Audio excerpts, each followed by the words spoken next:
Today's episode of Path to Power is brought to you by Greenman, an Irish investment management firm with over 20 years of experience. Greenman Open is a European long-term investment fund, or LTIF. It's focused on grocery-anchored retail real estate. These are the kinds of properties that some investors believe remain essential even in uncertain markets. People still need to buy food. That's what they say makes this sector more resilient and more stable over the long term. Unlike many alternative investment funds that are only available to professionals, Greenman Open is open to a wide range of investors with lower minimum investments and a highly regulated structure. Just remember, all investments carry risk. Values can go up or down, and past performance isn't a reliable guide to future returns. Greenman Open is a regulated LTIF, but you should always speak to a financial advisor before investing.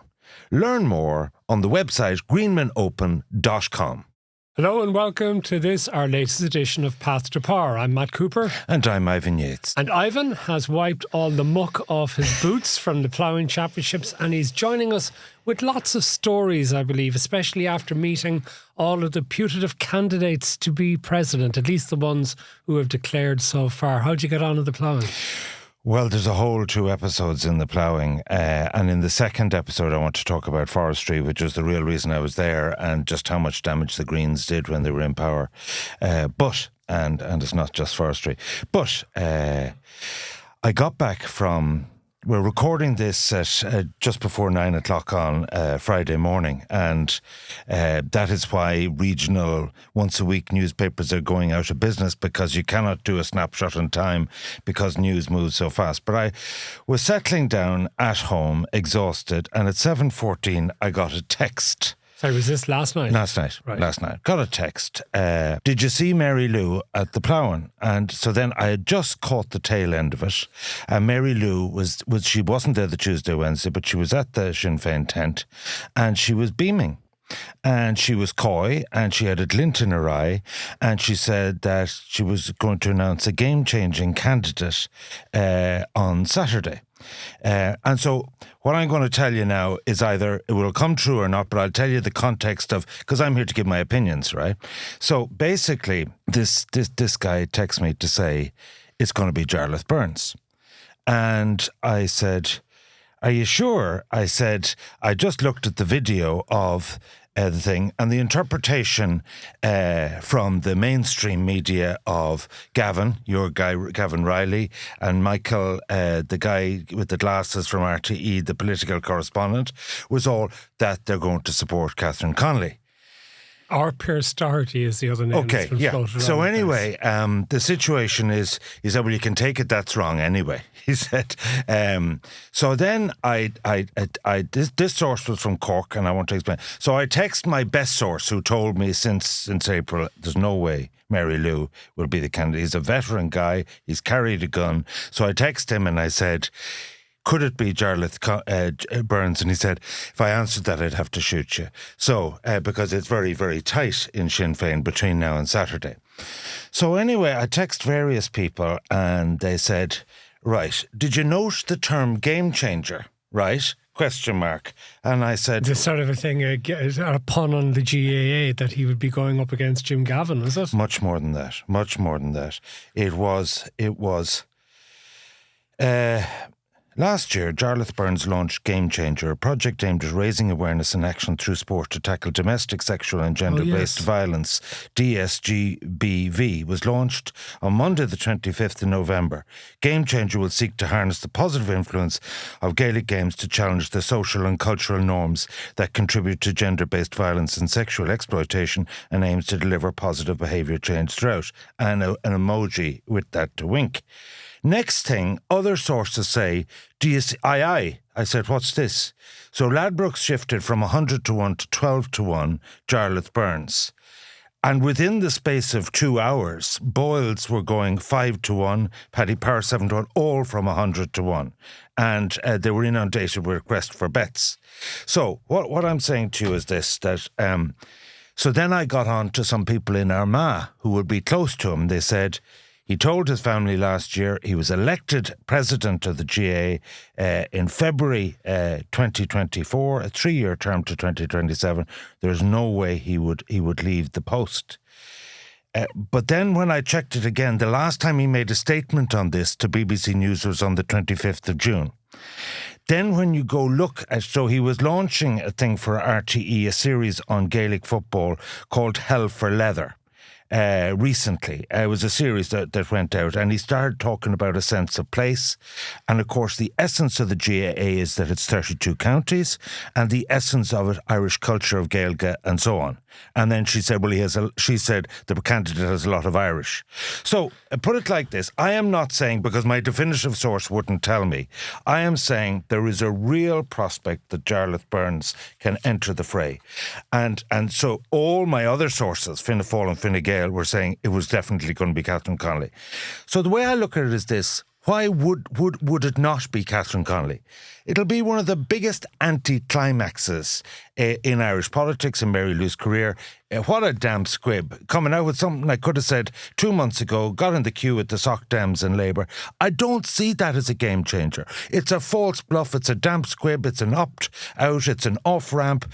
Like, that has no credibility in my view because, at the Ploughing Championship, Catherine Connolly was going around with poor Ming Flanagan and they were like two lost souls, whereas the others had a whole entourage. Heather had Paul Keogh pulling out of her, had the Minister for Agriculture pulling out of her, all the different, Chris Donoghue was there. There was and a whole sense with all the T-shirts and the stickers and the badge. Jim Gavin had a different minister every day. Derek O'Leary was there. He wasn't wearing the white trousers like he was in the farming video. Well, that raises another question.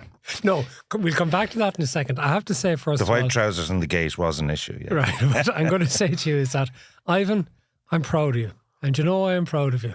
For all the time you've told me that you're not in the media, you have done the gumshoe work of a true investigative journalist. You have made your phone calls. You've checked with your sources. You have worked like a true political correspondent. We have finally made a journalist. No, but it may not be true. It may not be true. No, I'm sorry. But, sir, I don't care if it's not true because it's a great story. The last 24 okay, maybe hours. We haven't made a full journalist of you. No. What I'm trying to say is this. In my opinion, I watched some videos then of him last night, and he is enormously articulate. He would be the most articulate candidate in the field. And Can you imagine the shock in Fianna Fáil if your prediction here comes true? Can you imagine that they're sending out quiet Jim Gavin, who has a certain charisma about him, but it's entirely different compared to the articulate Jarlath Burns? Now, one or two things I will say about that. I was a little bit surprised by the way that Mary Lou MacDonald made... Sorry, feel free to rubbish this. I don't mind, yeah. Well, no, I'm just saying, Mary Lou MacDonald made the Irish language such a big thing. And I mean, is this part of the criteria for being the president of Ireland, that you actually have to be fluent in the native tongue? Because are you any less of an Irish person if you're unable to converse in Irish? I couldn't hold a conversation in Irish. Nor I. Right? Does that make us in any way lesser as Irish people? I certainly don't think it does. And I would hate to think that there would be this sort of thing about your national identity gets tied up in the ability to speak the national language, right? It's its own sense, its own little bit of populism in that. And the other thing, and Fianna Fáil can be accused of this as well, that there is a tendency among some people in the GAA I think it's a minority tendency, but it tends to come more from people in the north, to describe themselves as Gaels. And by that, they don't sort of mean that, they love Gaelic football or hurling. But it's a spiritual thing, a soul. It's a true Irishness. Yeah. No, and I get that very strongly. Yeah, and that, again, and I come from having grown up in Gaelic games. So you played in goal. You let 5 goals in one match on a bad day. I don't remember that one, but anyway. Gaelic football and hurling I would have grown up with. I went to a school, the Northmount in Cork, which was a completely hurling school. And I played it despite the fact that my own parents had no interest in GAA and were a bit baffled about how it was. But I was involved in it because I loved the sport and I loved the camaraderie and the rest of it. But it wasn't necessarily because I felt that it was a sense of Irish identity necessarily. It was a sport. And I say that as somebody who loves going to Croke Park, who loves going to other grounds around the country, who loves Gaelic games, but it isn't necessarily that if you're only Irish if you love Gaelic games. We don't want to go back to this thing, about dissing foreign games and all this sort of stuff because they're not truly Irish. So I just wonder in that regard how that might actually play out. It would certainly split the GAA vote, wouldn't it? Wouldn't it split the GAA vote enormously? And even if Jarlath Burns was not to win, if he was to get more votes than Jim Gavin for Fianna Fáil, that would be a win for Sinn Féin, wouldn't it? Even if it opened the door for Heather Humphreys. He'd stand a great chance of getting preferences from Jim Gavin.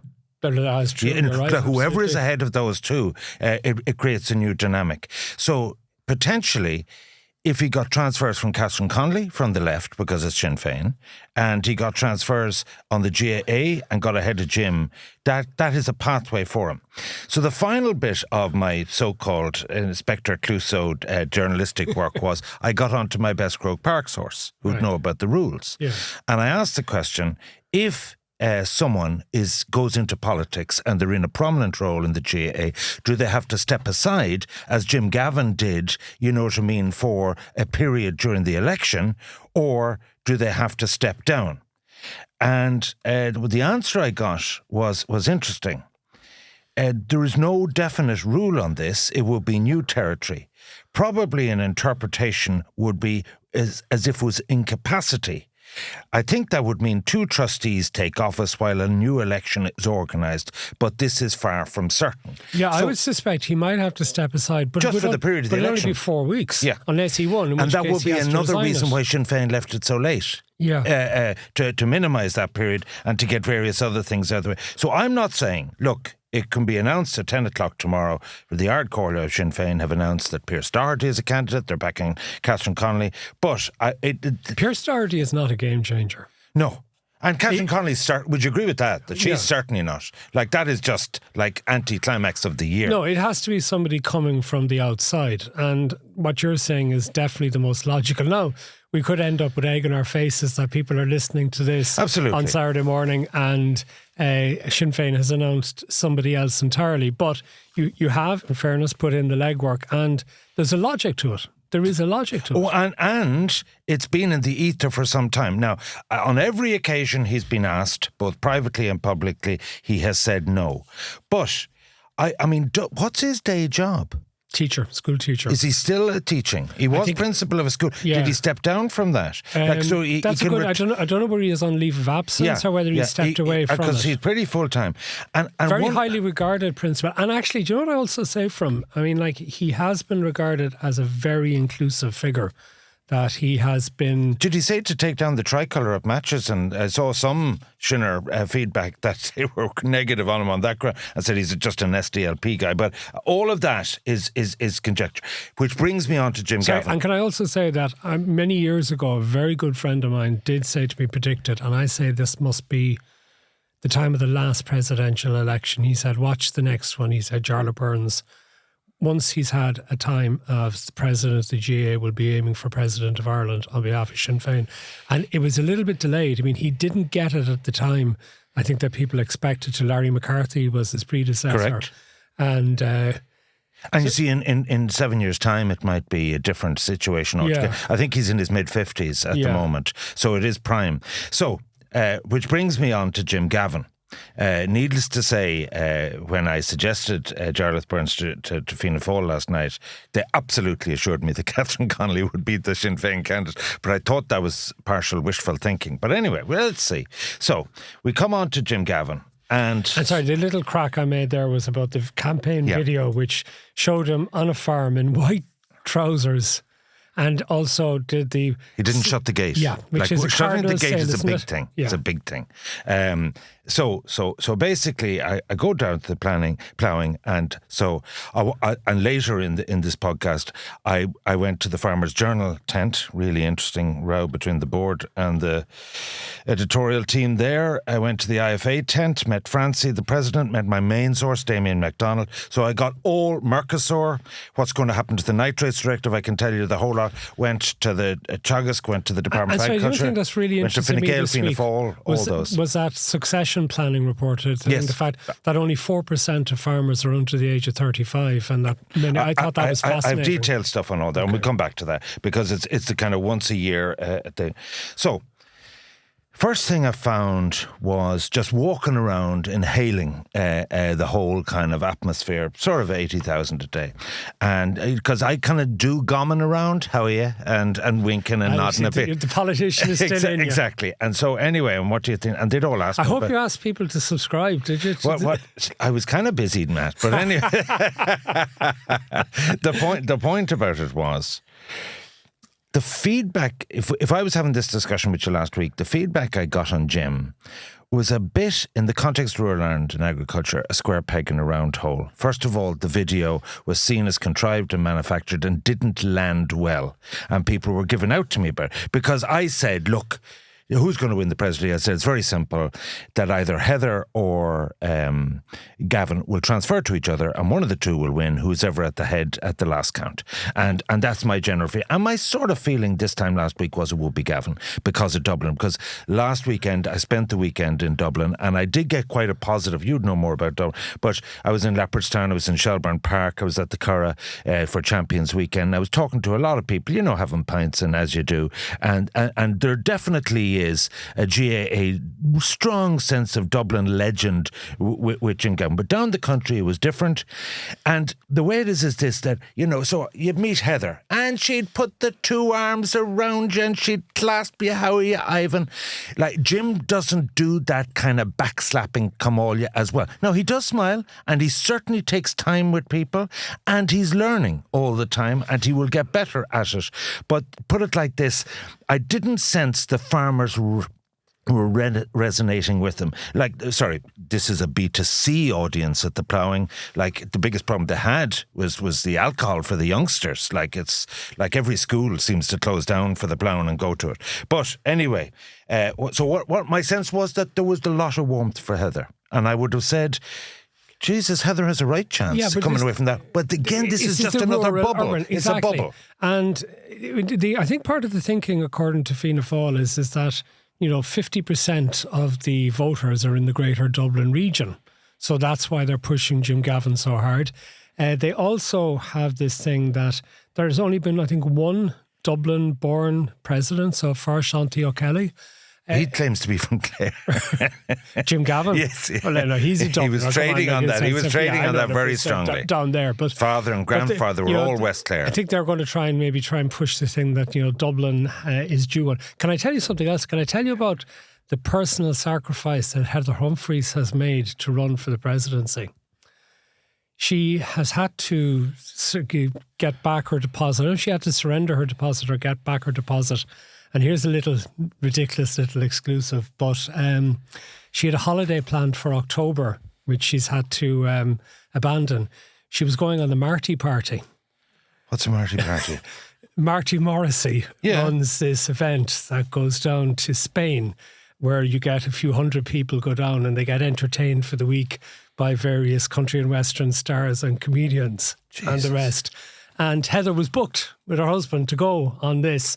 And she had to regretfully get in touch with the organisers and say that she won't be able to go because of the fact that she is running for the presidency. So no greater love has a woman for her country than to give up on the Marty Party to run for election. That is fascinating. So she had her own woes. As I told you last week, 11 o'clock, Kilnacloy, County Monaghan, last Saturday she launched her campaign. The good and the great of FG Blue Bloods were all there. And it turned into a bit of a shit show. First of all, the PA system wasn't great. Secondly, I wasn't there. They should have got the Orange Order to No, they can make a lot of noise with their drums. So the first thing, I worry about Eric Humphreys in this regard. First of all, he was asked, now, Eric, if she does win, are you going to live in the park? Oh no, I'm not going to leave my cows. and so she's going to be solo. Is she going to go home at the weekend? I thought that was a little bit of a problem. So anyway, the question started, when did he leave the Orange Order? And poor Eric had to go into the unisex toilet to get away from these questions because there were no straight answers.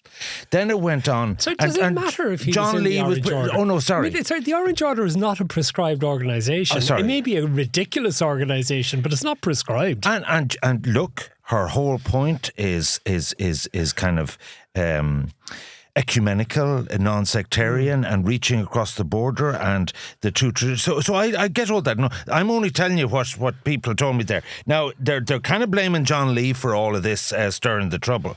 So then it came up about, okay, so here's a photograph of you at the Orange Parade in Drum in County Monaghan in July 2014.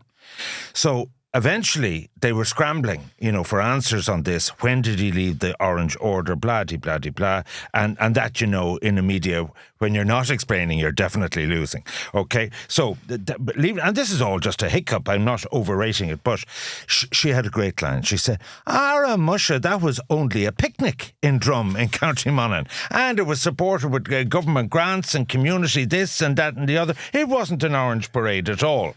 To which other people, you can imagine the fun Sinn Féin's going to have with that. So, my sense of it is... Or can they? Because they want to show themselves to be all-inclusive. Well, sorry, and look, you can play everything. There's two sides to every coin. So my read of the situation is, as we get the Sinn Féin milestone on Saturday, and as we get the closing nominations on by Wednesday, and I'm actually filling in for Pat Kenny next week, so I'll be listening to it all. I'll be well informed, but of course I can't say anything on that station. But the point I'm trying to make, as opposed to here where I can say what I like, what I'm trying to say to you is this: I don't know if you've ever seen the Epsom Derby.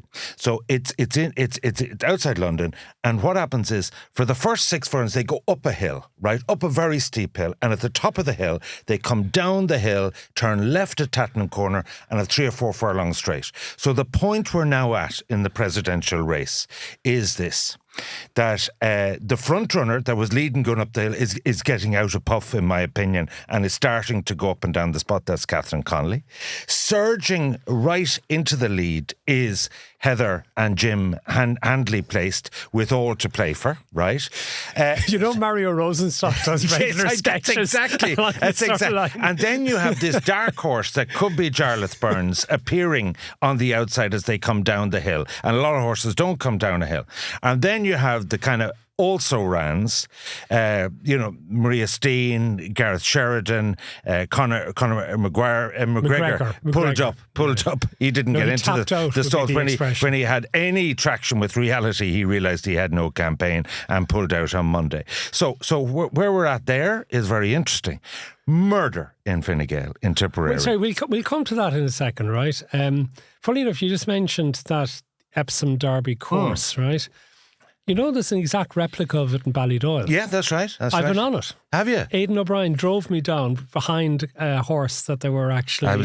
Jesus. I'm not speaking to Aidan. He comes up to me on Sunday at the Curragh, and so I won a right few quid at Shelburne and Leopardstown, and I put it all on a 2-year-old filly in the Moydlair Group 1 composing. He had 3 in the race.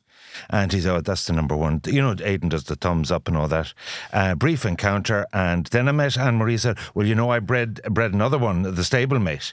Needless to say, the 2 stablemates come past composing in the last. I did my dough. Thanks very much, Aidan, for that. So the point about it is this: I didn't know that you'd been on that journey, because I haven't done that. That would be on my bucket list now. There you are now. Yeah. So over 20 years ago I did it, but yeah. So Gareth Sheridan's got very excited. No, we need to take a break. We're actually at the time on the show where we need to take a break.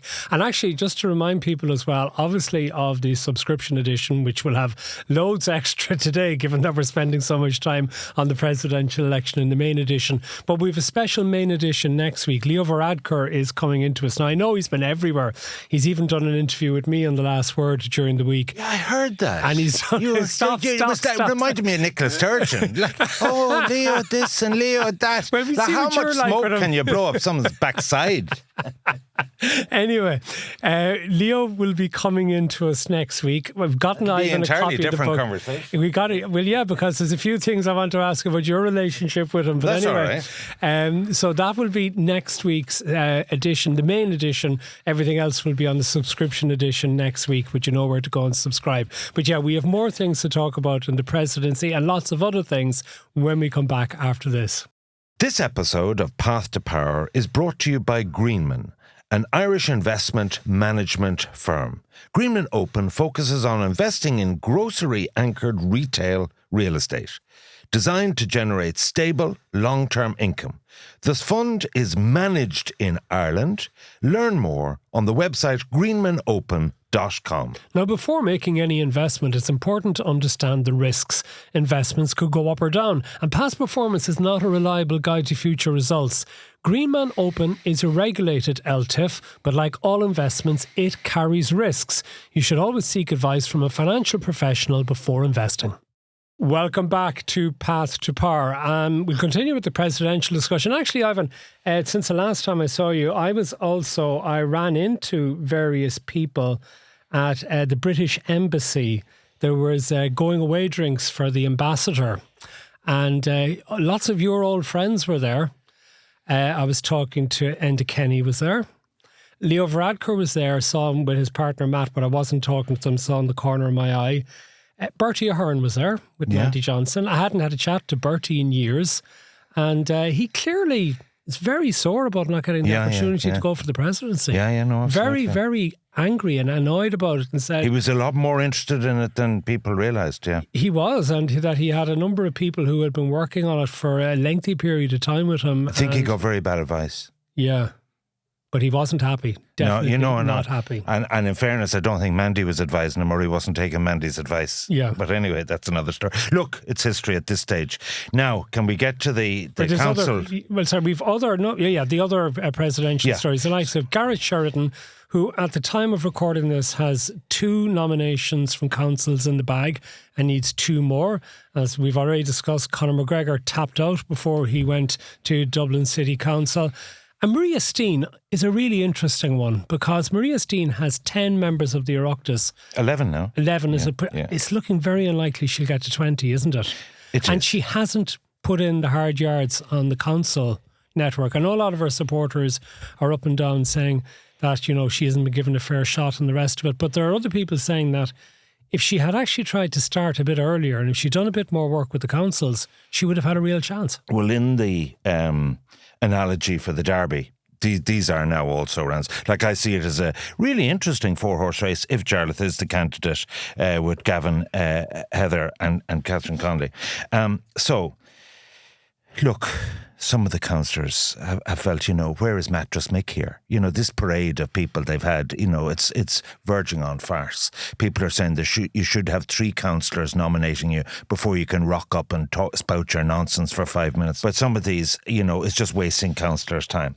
So he has, on the council side, going back to the Oireachtas side, Independent Ireland are hanging tough on Maria Steen. They don't particularly like her cachet, which is the Aintu cachet of kind of arch-conservative in relation to the Liberal agenda. But even with them, I can't see her really getting... With them, I think she's on about 14 max. That's the way I see it. Plus 4 is 18. So now let's go the council route. So he got Kerry, he got Tipperary, murder in Fine Gael. Yeah. Murder in Fine Gael. Because Tipperary... One councillor went rogue. Yeah. It was 18-17 or something like that, whether to there was a proposal to nominate nobody, and it was defeated by 1 vote. Change her vote, and that shut that door firmly. And you know what? There really is no hiding place for her on that. It was just you can have all the arguments about democracy. You're either in a party or you're not. And everyone else in Fine Gael, Fianna Fáil. So today is Carlow, and Monday is Offaly, who are the 2 most likely. Look, I actually think Maria Steen is more likely in Offaly with Carol Nolan to get, support there than Gareth Sheridan. A few more stories emerging in relation to his business life and his associates and so on, which aren't, I would say, positive stories. So I actually see both of them coming up short, and lots of wailing and gnashing that they were screwed in the democratic process. But you know what? that's just politics and get over it. So, like, I was saying to you months ago, should there be no, political interest in this? Because, like, the public have not engaged with this election yet. Be absolutely clear about this. And, like, it will come down to the last week, and it'll come down to 3 or 4 key debates that will decide this on television in the middle of winter. And I would say that it is all to play for. And if Jarlath Burns is a candidate, it could be a game changer for Sinn Féin. If it's not, Mary Lou, where are you going? Like, you know what I mean? You've dithered for long enough, and now, you know what I mean, you've nothing at the end of it. But also, is there a degree of an emphasis this week of the actual powerlessness of the job? Because Michael D. Higgins, our outgoing president, made a really, really big statement that Israel should be thrown out of the United Nations. And it just sort of went, sure, that's just Michael D. That's what the government more or less said. Yeah. Well, look, that's not our position. That might be what Michael D. is saying. And, normally in other countries, if you said, I'm sure in Israel it probably got some attention, but even they know that, what Michael D. Higgins says cuts little ice in practical terms. It might be an expression of the views of people in Ireland. I'd imagine actually most people in Ireland, while they condemn correctly the outrageous wrongs been done by Israel in Gaza, had never even considered whether Israel should be thrown out of the United Nations or whether it would be a good idea or not. And I'm not sure they would necessarily want our president to be formulating a position on that. I was actually reading Jim Gavin's speech to the Fianna Fáil Parliamentary Party of his 3 pillars. One was community. Well, who's against community? Like Heather's community, unity and opportunity. Give me a break. So basically community, right? That means going to the things that ministers don't want to go to. Really, you know what I mean, down the country, which is grand. And it's all worthy, and it's not, but it's not actually rocking my boat in terms of power politics. Secondly, they're talking about opening up the Áras. A few awards and then some international kind of titular, diplomatic role and a bit of energy here and a bit of, female politics there. But like the truth of it is, the reason why it's going to get so dirty is because there's no substance to this. And like, rest assured, we are going to be in and out of the sewers by the time this is over. Talking about things that are dirty, we did on the subscription edition last week, the moves against Kenny Jacob at the DAA. And I just want to bring this up one briefly because it was reported this week that after mediation, which was overseen by a good friend of yours, Kieran Mulvey, that an agreement has been reached, and it's a really, really odd agreement, arrangement that's been reached, that Kenny Jacobs will go sometime in the new year. January, February, yeah? Not now. Yeah. Sometime in the new year. Yeah. And it looks like he's going to be paid up the bulk of the balance of his contract. He had a 7-year contract when he come in. By that stage, he'll be 3 years in. And apparently the deal is for about €1.2 million. Which is equivalent to how many years' salary? Because the standard is 2. Well, no, actually, see, that's if it's a job. You see, it's a contract. There's the difference. You have a contract for 7 years. And if he was on a basic of 280,000, I think is the figure. 374 and 34. In 2023, he got 347, and this year he'll get 374. It's just the figures. But that would that could include pension contributions exactly, because he's on a basic, I think, of around 280. Look, that would suggest that they're actually going to pay him the bulk of the rest of what he was due under his contract, which in turn, I think, would imply that there is actually no reason, no cause for actually him leaving the business, other than he's in a disagreement with his chairman and members of the board, which isn't. Did you find out what that's about? Hold on a second, which isn't a sackable offence. There's been all sorts of briefing and spinning going on in relation to this. And there was this word got out of a thing of protected disclosures made against him. However, those were found in his favour. Nothing to see here, right? So that's not a reason. There was also a suggestion that on one key planning issue, and he had offended people, I think, by talking in an interview last year about his elbows out approach. And he actually used the words "take no shit." Yeah, right. And if you're a senior manager, I think it's a great way to live. Which a lot of people think maybe that's exactly what's needed, right? Fingal County Council in particular objecting to the way he went about going about looking for the cap to be lifted at Dublin Airport, and suggestions that on one particular issue he was beaten 11-1 at the board, which is embarrassing for him but shouldn't be fatal to his position with the organisation. So here are just a few observations I'd make in relation to this. The first one is how extraordinary it is and how politically difficult it has become that rather than the board deciding it wants to pay off its chief executive, it has to get ministerial approval for this. Double ministerial. Both Dara and Jack O'Brien Chambers as Minister for Transport and Jack Chambers as Minister for Public Expenditure. And immediately Sinn Féin has spotted blood in the water and is saying, oh, that's outrageous. This is an insult to people. But contractually, I think he's entitled to it. They don't have cause to fire him. So if he's going to step down from his job, he's going to have to be paid off. So is the government going to want to endorse this? Or could the government go back and say, lads, sort this out and let him continue in the job? Because a few things here. You know, if the board made a decision and now think they got it wrong in hiring him, maybe it's the board that should be stepping down. The chairman has only got a few months left. It's not going to cost an awful lot of money if the chairman was to go early, if any money at all, on the basis of... And you know, what did they think they were getting when they hired Kenny Jacobs? They didn't hire him directly from Ryanair. He had left Ryanair about 2.5 years earlier before he got the job in the Dublin Airport Authority. I think he was doing consultancy and things like that. But they knew from his track record in Ryanair that he was brash, that he was outspoken, that he was very much in the Ryanair mould. So were they surprised that he actually went out and fought in relation to the 32 million capacity at Dublin Airport being lifted? And when you think about it, essentially this week, the government agreed with him, because Darragh O'Brien is now bringing in early October heads of legislation to the Cabinet for approval that we will lift the planning restrictions at Dublin Airport, and it will be allowed to try and build its numbers, which could get to 50 or 60 million in an effort to make Dublin an even bigger hub for transatlantic and other travel.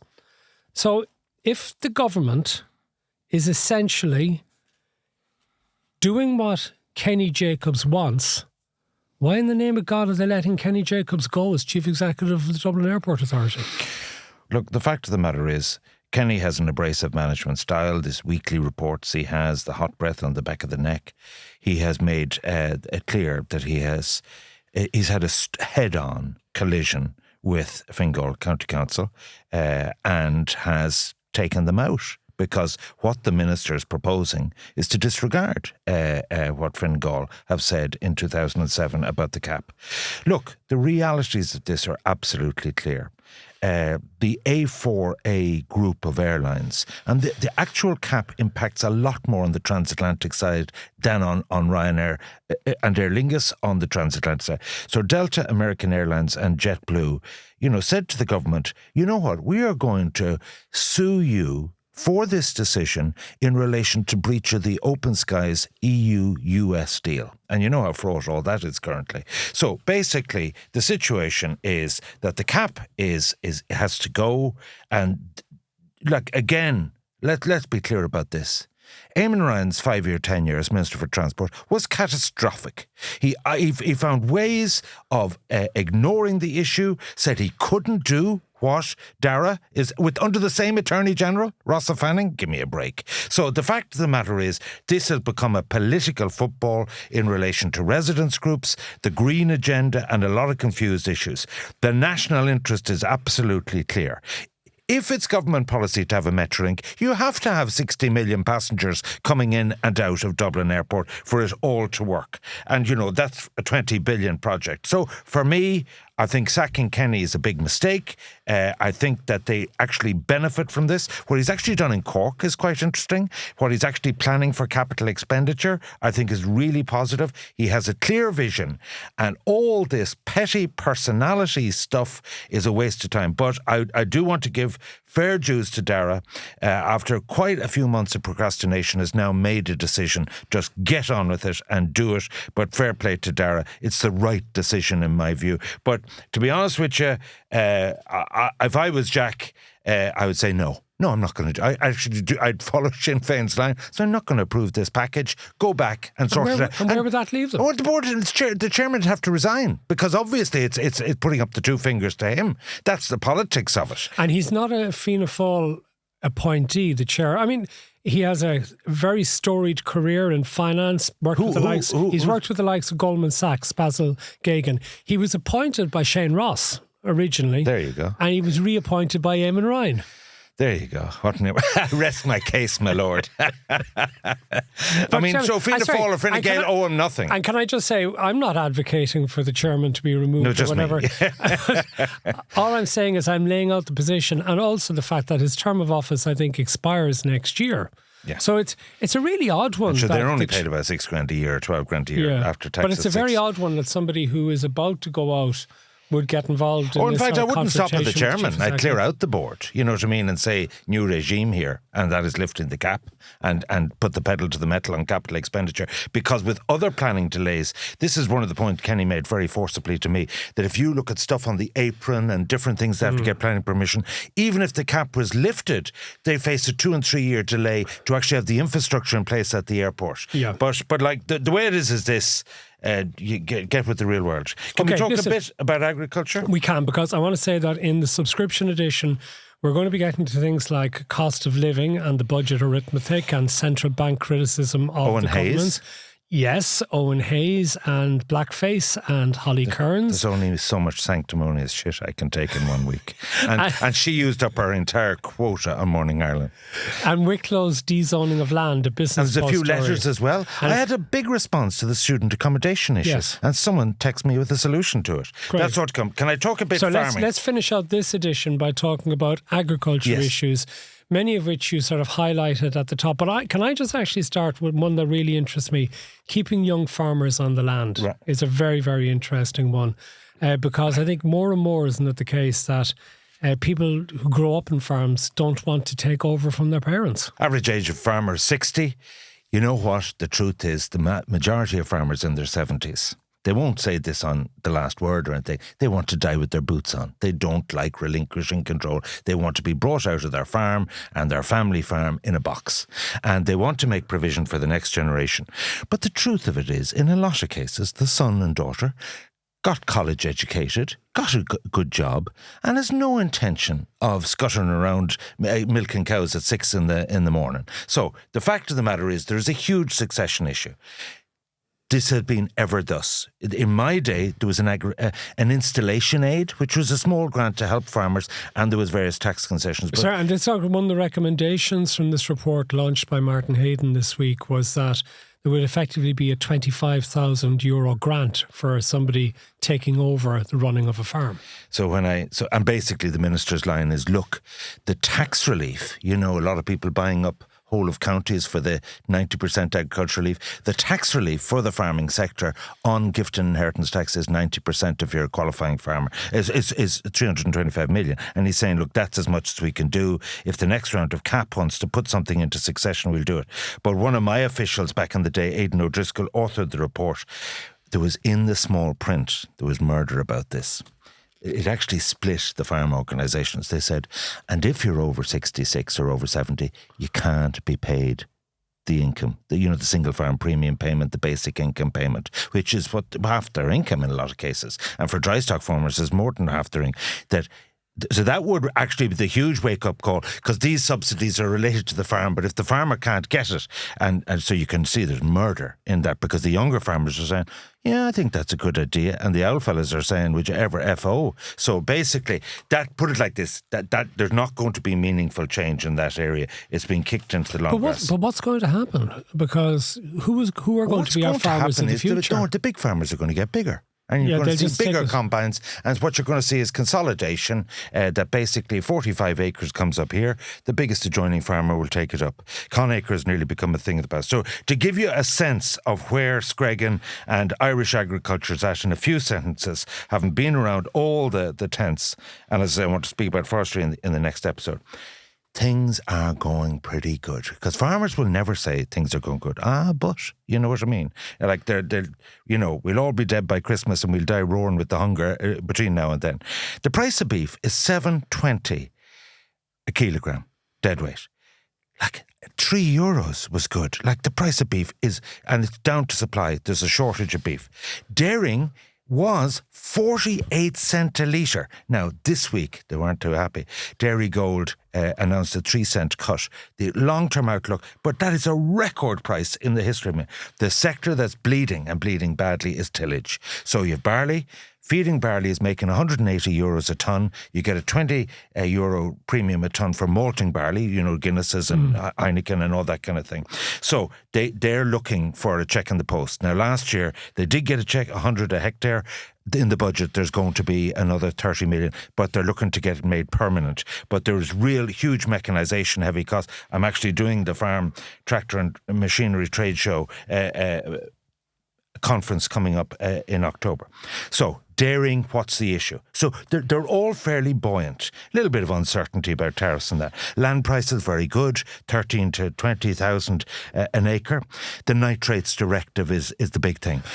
This is very interesting because another EPA report this week about the release of nitrogen into our waterways, and farmers get very annoyed about this, and they go on about sewage discharges from Irish water plants, and with good reason and the rest of it. But the reality still is because of the amount of fertiliser that is spread on Irish farmland, isn't it? Now, hold on a second. I'll have to get you a pair of wellies to get acquainted with reality. So this is to do with the spreading of manure. Manure, yeah. Chemical fertilisers are too expensive in a lot of cases to be spreading. So this is a restriction only allowed in Ireland, because the Dutch did have this derogation as well. You can put up to 170 kgs of farmyard manure and slurry per year, per hectare.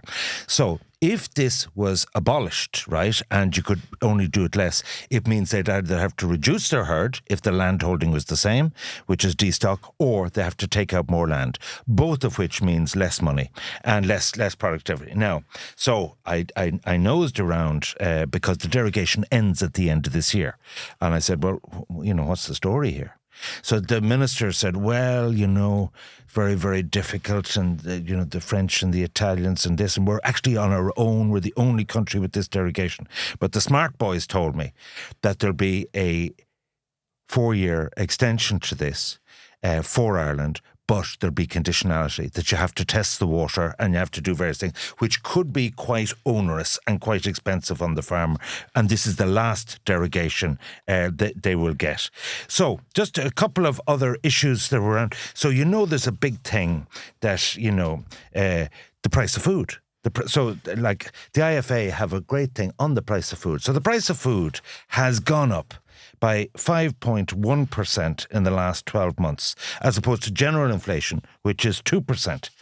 But they've come up with all these charts showing, if you take it going back to 2001, the food increase and even drink is only a fraction. Like it's gone up 115% as against nearly 145% for the general rate of inflation, which would include energy costs. They also do the proportion of food as part of the weekly budget. So basically they're saying, actually, this is a long-term thing. And the interesting thing about it is, did you know that bovine production has dropped by between 10 and 20% over the last decade? So actually, you talk about food security and the Common Agricultural Policy, that actually there are real shortages, which brings us on to Mercosur. What's going to happen with Mercosur? Because we discussed this. And the story here with Mercosur is a beef threat, Argentinian, Brazilian beef, 99,000 tonnes. So the situation is in blood in the manifestos. Oh, we'll, tooth and nail and claw, we'll oppose this every which way, Fine Gael and Fianna Fáil. And now they have an alibi. They're saying that, well, France's resistances, and they're looking at cars and Renault, and they're looking at this, and Italy are on the move as well. It'd be very hard to get the blocking 35% minority vote at the council.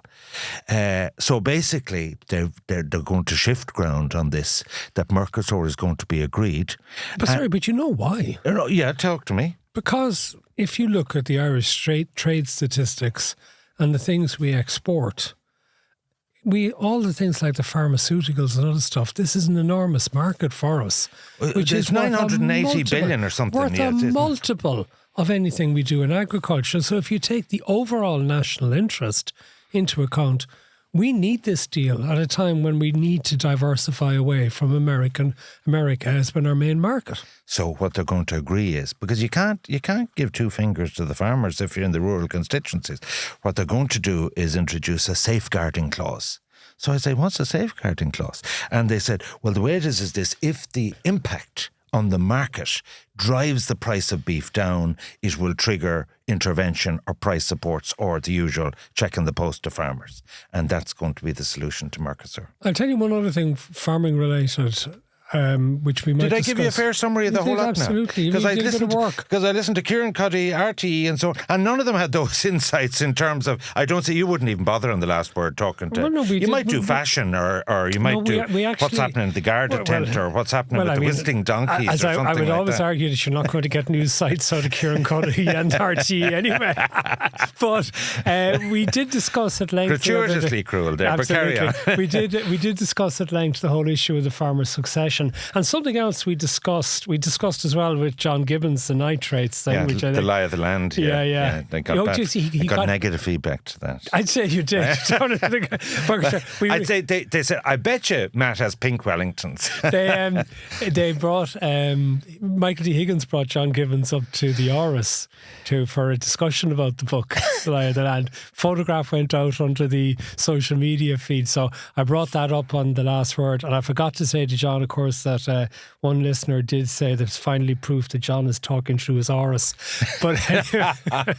But something else that came up. That'd be the response I got. Yeah. Something else so that we will talk about in the subscription edition as well, because we did have an interesting discussion about it. Micheál Martin this week did say that he's minded to allowing more one-off housing. Yeah, I want to talk on the net. And can we talk about quite that? A lot. There's so quite the a lot Fianna in Fáil had a housing and think land, on Monday in Rochestown, and housing was the main feature. Yeah. Both from TDs and senators and James Brown, the minister. Well, and I would like to talk I got about a lot that. of fly on the wall stuff. And as you know, both planning applications and planning decisions, the outlook is bleak. Dire. Okay. That's it for today's programme. Thank you to Aidan and Tom for doing all the production. So from me, Matt Cooper. From me, Ivan Yates. And don't forget, next week's main edition will be a different one. It's one of our interviews, and it'll be with the former Taoiseach, Leo Varadkar, about his new book, Speaking My Mind.